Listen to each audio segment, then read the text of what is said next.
जानते हो सती कौन थीं और सती क्यों मृत्यु को प्राप्त हुईं? इस कहानी के पीछे छिपा है एक गहरा रहस्य। चलो सिर्फ 1 मिनट में सुनते हैं। देवी सती दक्ष प्रजापति की पुत्री थीं। बचपन से ही उनके हृदय में महादेव के प्रति अटूट भक्ति थी। उनकी हर सांस, हर जप, सब कुछ शिवमय था। समय बीतने के साथ सती ने महादेव को अपने पति के रूप में स्वीकार किया। देवलोक में तब आनंद की लहरें उठीं, मंगल ध्वनि गूंजी, आशीर्वादों का प्रकाश चारों ओर फैल गया, मानो पूरा ब्रह्मांड उत्सव में डूब गया हो। लेकिन इस आनंद के बीच एक छिपा हुआ अंधकार भी था। सती के पिता दक्ष महादेव का कभी सम्मान नहीं करते थे। उनका अहंकार विशाल था। उनके मन में यह धारणा थी कि शिव उनके परिवार के योग्य देवता नहीं हैं।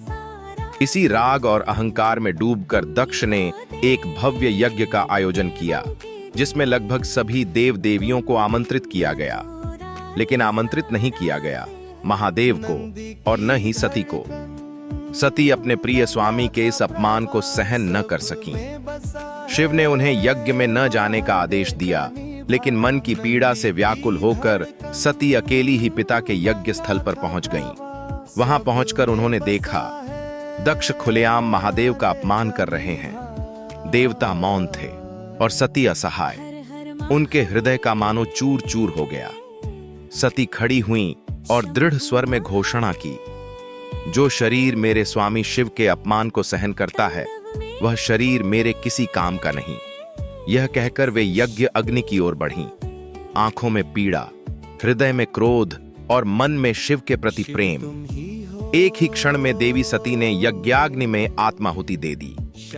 यह अग्नि केवल उनके शरीर को नहीं जलाती, बल्कि देवलोक को हिला देती है।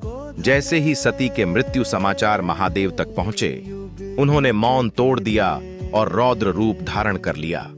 उनके क्रोध से आकाश कांप उठा, पर्वत टूट पड़े और तांडव की गड़गड़ाहट से दिशाएं थर्रा उठीं।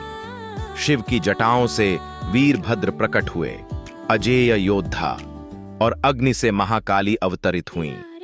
उन्होंने दक्ष का यज्ञ भस्म कर डाला और उसके अहंकार को चूर चूर कर दिया। अंत में देवता स्तब्ध रह गए। दक्ष ने अपनी भूल समझी, लेकिन तब तक बहुत देर हो चुकी थी। सती इस संसार को छोड़ चुकी थीं और महादेव का तांडव ब्रह्मांड को कंपा रहा था। लेकिन यह कहानी यहां समाप्त नहीं होती। सती नए जीवन के साथ वापस